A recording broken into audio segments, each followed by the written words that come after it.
ফারহান, আপনি কেন্দ্রীয় নেতা, ফলে নিশ্চিতভাবেই এই নির্বাচন পর্যবেক্ষণও করছিলেন। আপনাদের প্রাথমিক মূল্যায়ন কি? আমরা রাকিব, নাসির তারা ভিসি মহোদয়ের সঙ্গে দেখা করেছে, সেখানে এক ধরনের হার্ড টক হয়েছে, পরবর্তীতে ছাত্রদল বিক্ষোভ মিছিল করেছে ঢাকা বিশ্ববিদ্যালয় ক্যাম্পাসে রাতে 9টার দিকে। ফলে সব মিলে নির্বাচনটাকে ছাত্রদল কিভাবে দেখছে? ধন্যবাদ বিশু ভাই। আমাকে যারা দেখছেন সবাইকে ধন্যবাদ, সহ-আলোচককে ধন্যবাদ।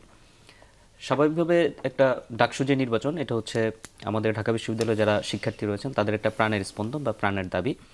সেই জায়গা থেকে এর আগে 2019 সালে দীর্ঘ একটা বিরতির পর যখন আমরা ডাকসু ইলেকশনটা করেছিলাম, সেই ইলেকশনে তো স্বাভাবিকভাবে আপনারা জানেন যে একপাক্ষিক একটা ইঞ্জিনিয়ারিংয়ের মাধ্যমে ওই ইলেকশনটা করা হয়েছে এবং সেখানে ভোটাধিকার এবং ভোটের রেজাল্ট থেকে শুরু করে সব কিছুতে এক ধরনের ইঞ্জিনিয়ারিং হয়েছে, একপাক্ষিক ডিসিশন নেওয়া হয়েছে।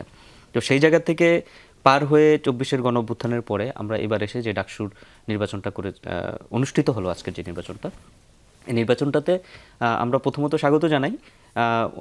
কিছু ঘটনা তো ঘটেছে, সেগুলোর বিশ্লেষণে পড়ে যায়, তবে তার আগে যেটা বলবো যে ছাত্রদের যে প্রাণের স্পন্দন সেটা প্রতিষ্ঠিত হয়েছে একটা নির্বাচনের মাধ্যমে। এবং আজকে নির্বাচনের ভিতরে একটা দুর্ঘটনাও ঘটেছে, আপনারা জানেন হয়তো, আপনাদের একজন সাংবাদিক ভাই তারিকুল ইসলাম, উনি মৃত্যুবরণ করেছেন। তো আমি ওনার আত্মার মাগফিরাত কামনা করছি এবং একই সাথে ওনার পরিবারের শোক সন্তপ্ত পরিবারের প্রতি সমবেদনা জানাচ্ছি। আর বেসিক্যালি এখানে যেই অভিযোগগুলো আসছে নির্বাচনের ব্যাপারে, আমার সহ-আলোচক শ্রেষ্ঠা যেটা বললেন যে একটা ব্যালটের ভিতরে 2টা টিক দেওয়া পাওয়া গেছে, সেটা নিয়ে এবং সেটাকে সহ আরও কিছু ঘটনা আমরা দেখেছি আজকে সারাদিনে। প্রশাসনের কিছু বায়াসনেস আমরা লক্ষ্য করেছি। এক এক প্রার্থীর ক্ষেত্রে তারা এক এক রকমের কথা বলেছে।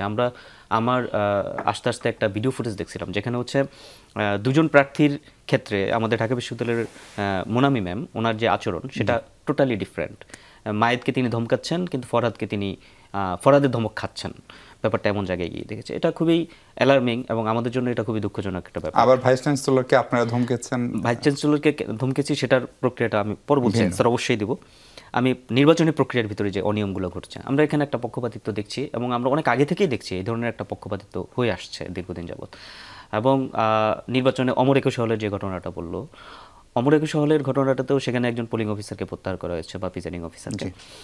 টিএসসির যে ঘটনাটা আসছে যে 2টা ব্যালট সাইন দেওয়া ছিল, আপনি দেখেন সেখানে ব্যালট পেপার প্রত্যাহার করা হয়েছে, নতুন আরেকটা পেপার পরিবর্তন করে দেওয়া হয়েছে।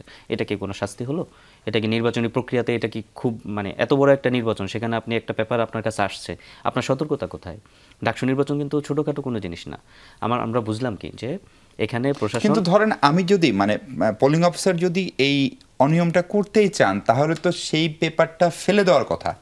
সেটা আরেকজন শিক্ষার্থী এবং র্যান্ডমলি তার হাতে কেন গেল? এটাতে করে তো যদি প্ল্যান তারা করেও থাকে, সেটা আরো ফাঁস হলো, সেটা ধরা পড়লো, তাই না?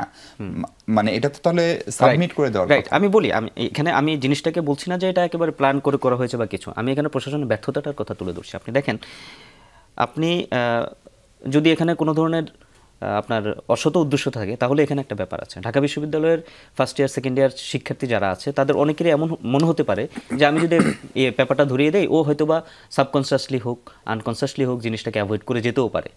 এই ধরনের একটা ইন্টেনশন থাকতে পারে। আর যদি আমি তর্কের খাতিরে ধরে নিলাম না সেটা পোলিং অফিসারের ইচ্ছাকৃত ভুল নয়, অনিচ্ছাকৃত ভুল, তাহলে সেই অনিচ্ছাকৃত ভুলের জন্য তার পানিশমেন্টটা কি হয়েছে সেটা তো আমাকে দেখতে হবে। পানিশমেন্ট দেওয়া হয় পরিষ্কার এক। কিন্তু ভাই, এই যে ধরেন 31,000 প্লাস শিক্ষার্থী ভোট দিয়েছে, 78% বেশি ভোট পড়েছে, সেখানে এরকম হয়তো আমরা খুব বেছে টেছে 3টা 4টা 5টা 10টা 15টা ঘটনার কথা হয়তো বলতে পারি।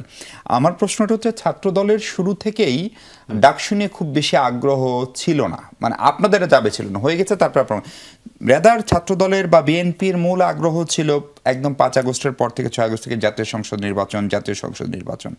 ফলে আসলে কি আপনারা দলও গুছাতে পারেননি, সেটিও মানতে হবে। কারণ আওয়ামী লীগ ক্ষমতায় থাকাকালীন হলগুলোতে আপনারা থাকতে পারেননি, ছাত্র দলের ছেলেরা থাকতে পারেন, ফলে তারা দলটাকে অর্গানাইজ করতে পারেনি। ফলে নিজেদের সাংগঠনিক দুর্বলতার কারণেও কি ডাকসুতে খানিকটা বিপদে পড়তে পারে ছাত্র দল? না, আমি আপনার সাথে একটু অপোজ করি এই জায়গাটাতে। ব্যাপারটা হচ্ছে বিএনপির একটা হলো ন্যাশনাল কনসার্ন আর একটা হচ্ছে আমার ঢাকা বিশ্ববিদ্যালয়ের কনসার্ন। ন্যাশনাল কনসার্নে আমরা অবশ্যই প্রথম থেকে জাতীয় নির্বাচন হোক, একটা সেটা বলে আসছেন। দীর্ঘদিন যাবত ভোটাধিকার দিতে পারেনি মানুষ, সেটা প্রয়োগ করবে, সেটার একটা ব্যাপার আছে। ঢাকা বিশ্ববিদ্যালয়ের ডাকসু কেন্দ্রিক নির্বাচনে ছাত্রদল প্রথম থেকে আগ্রহ দেখিয়েছে। অতীতে ছাত্রদলের ডাকসুতে ভালো করার রেকর্ডও রয়েছে। ছাত্রদলের 90-এর যে ডাকসুর প্যানেল, তার মাধ্যমে একটা স্বৈরাচারের পতন হয়েছে এবং বাংলাদেশের গণতন্ত্র প্রতিষ্ঠিত হয়েছে। সুতরাং ডাকসুকে নিয়ে ছাত্রদলের কোনো অনীহা, অনাগ্রহ এগুলো ছিল না। আমাদের দাবি ছিল কোনটা? আমাদের দাবি ছিল যে ঢাকা বিশ্ববিদ্যালয়কে রাজনৈতিক চারণভূমিতে পরিণত করতে হবে। আপনি পলিটিক্সটাকে বন্ধাত্ব দিয়ে রাজনীতিকে চারদিক থেকে ঢাকা বিশ্ববিদ্যালয়ের ক্যান্টনমেন্ট বানিয়ে ফেললেন, পলিটিক্সকে নিষিদ্ধ করে দিলেন। আমরা হল কমিটি ঘোষণা করছি, আপনার মিছিল করছেন, মব করছেন, রাজনৈতিক কোনো কথাবার্তা বলতে গেলে ইয়ে করছেন, বাধা দিচ্ছেন, বাধাগ্রস্ত হচ্ছে। হলগুলোতে সরাসরি অ্যাক্টিভলি পলিটিক্স আপনার চর্চা করতে দিচ্ছেন না। এই যে ব্যাপারগুলো ছিল এগুলোকে দূর করে এবং যেই ডাকসুর যে গঠনতন্ত্র ছিল সেটাকে সংশোধন করে তারপর আমরা বলেছি যে একটা নির্বাচন দেন, সেখানে লেভেল প্লেইং ফিল্ডটা হোক, বেটার লেট দেন নেভার। আমরা ছিলাম এই অ্যাটিটিউডে। কিন্তু এটাকে একটা মিডিয়া ট্রায়ালের মাধ্যমে বলুন বা মবতান্ত্রিক যে সিস্টেমগুলো আছে এগুলোর মাধ্যমে এটাকে দেওয়া হয়েছে যে ছাত্রদল তাদের সাংগঠনিক দুর্বলতা দূর করতে এটা করেছে। আপনাকে বলি, সাংগঠনিকভাবে ছাত্রদল ঢাকা বিশ্ববিদ্যালয় যথেষ্ট শক্তিশালী এবং কিছুদিন আগে হল কমিটিগুলো দেওয়া হয়েছে, জনপ্রিয় হওয়ার কথা। হ্যাঁ, জনপ্রিয় আছে, কারণ আপনি দেখেছেন যে আমাদের যে হলগুলোতে বেশ বড় বড় কমিটি দেওয়া হয়েছে, বরং যারা আমাদের নামে অভিযোগগুলো করছে আমরা দেখি যে তাদেরই বরং অজনপ্রিয়তা আছে। তারা সাংগঠনিকভাবে আসলে আছে কিনা সেটাও তো জানি না, কিন্তু তাদের সংগঠনই নাই, বরং ছাত্রদল একমাত্র অ্যাক্টিভ সংগঠন হিসেবে ঢাকা বিশ্ববিদ্যালয় ক্যাম্পাসে